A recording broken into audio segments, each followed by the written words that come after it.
Assalamu alaikum students. This topic is for the class 6th.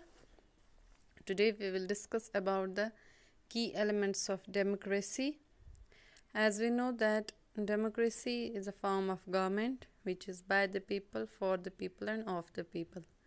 Is the democracy which gives the people the choice to choose their representative, and those representatives forms the government for the common people. So, a democracy has certain key elements which make it the most preferred form of government today. These elements include participation, accountability, conflict resolution, and concern for equality and justice. As we know that democracy is the form of government which give preference to people. So, today, the most countries prefer the democratic form of government because the power lies within the people. People, common people, have the power to participate in elections through casting their vote, choose their representatives, and in return, the representatives forms the government for the benefit of people. So it has some key elements which make it strong government or strong form of government, which democratic form of government. The elements are participation, accountability, conflict resolution, and concern for justice and equality. First of all, we will see what is participation. Participation means to take part in the democracy. To take part. Democracy participation means to take part. So, take part in what? In democracy, every citizen has the right to participate in the decision-making process of the government. Participation simply means to take part, to get involved in something. But when we discuss about democracy, in democracy, every citizen, every common people has given the right, every citizen, whether from poor family, rich family, whether from which caste, from any religion, everyone is given right to participate in the decision making process of the government. Decision making process of the government means that when the government forms the laws and policies for the people, ultimately these are chosen by the people. By which form? By the elections. People participate, have the right to cast a vote and choose their representative. That means casting vote by common people means her participation, that he or she is participating in the process of election by casting his or her vote and get elected representative.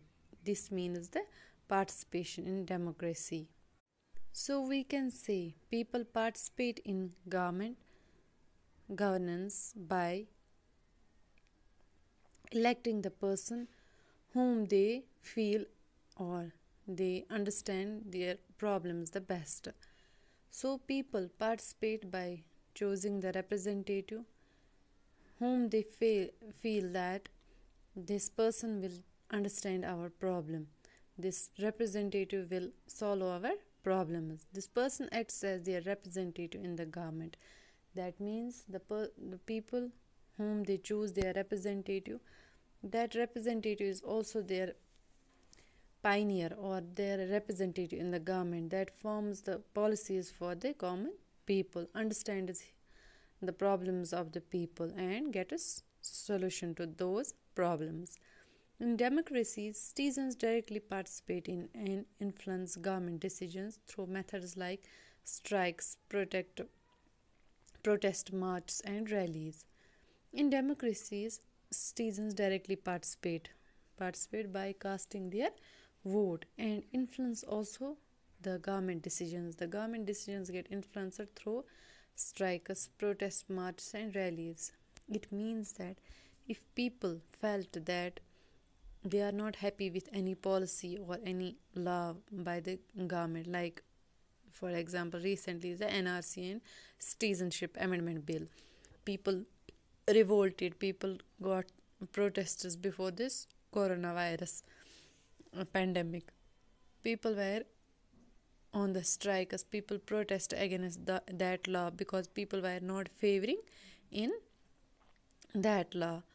The media is another powerful tool of direct participation. The government does not control the media.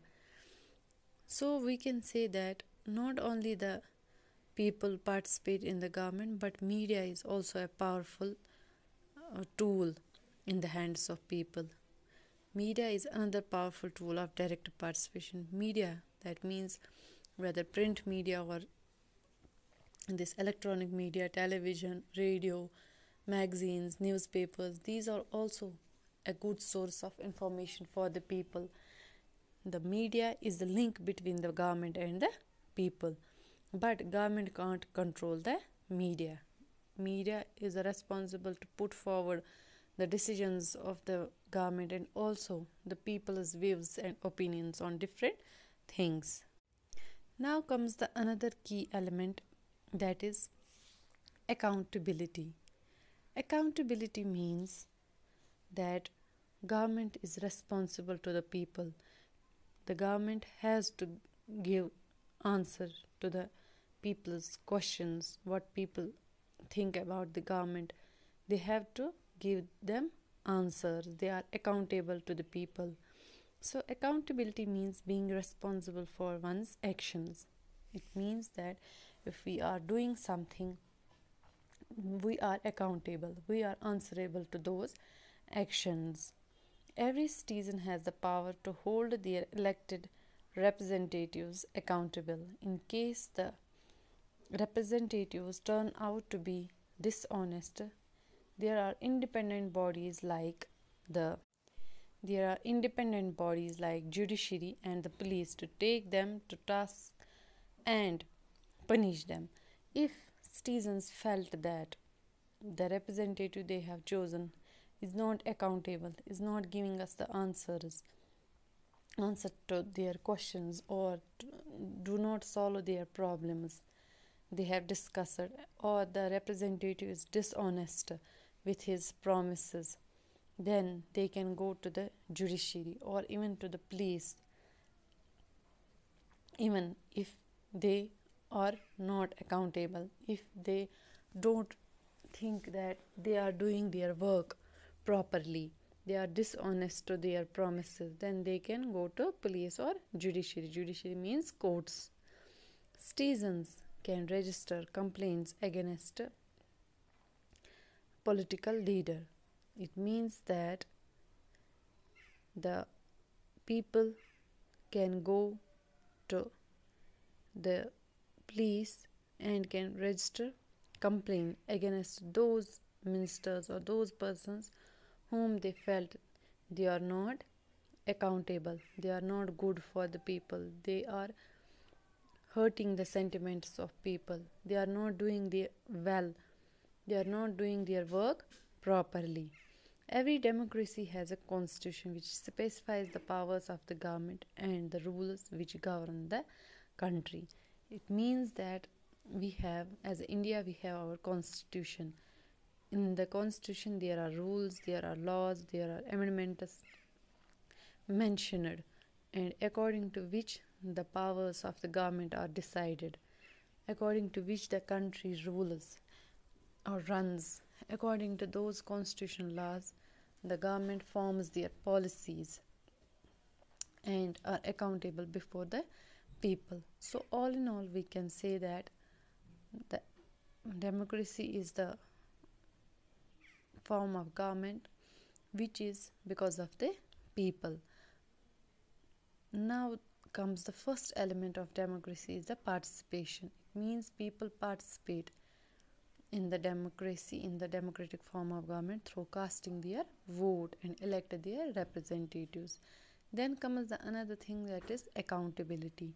It means that if we are doing something, then we are answerable or accountable to that action. We are responsible to that action. Likewise, the government, if they are making any policies, government are whom? They are the representatives of the people which are chosen in the election. That means They are accountable to people, they are answerable to people. That's why we say that being responsible for one's action. These representatives elected by the common people are responsible to the people, and if they do not work properly for the people, they are answerable before the police, before the judiciary, before the court. The people can register any complaint to any political leader who are dishonest, who are not good for the common people. He or she can be removed from his ministry in the next elections. Or we can say that every democracy has the constitution which specifies the powers of the government. That means a country rules according to its constitution. These were the two key elements. Next elements will be discussed in next lecture. Thank you.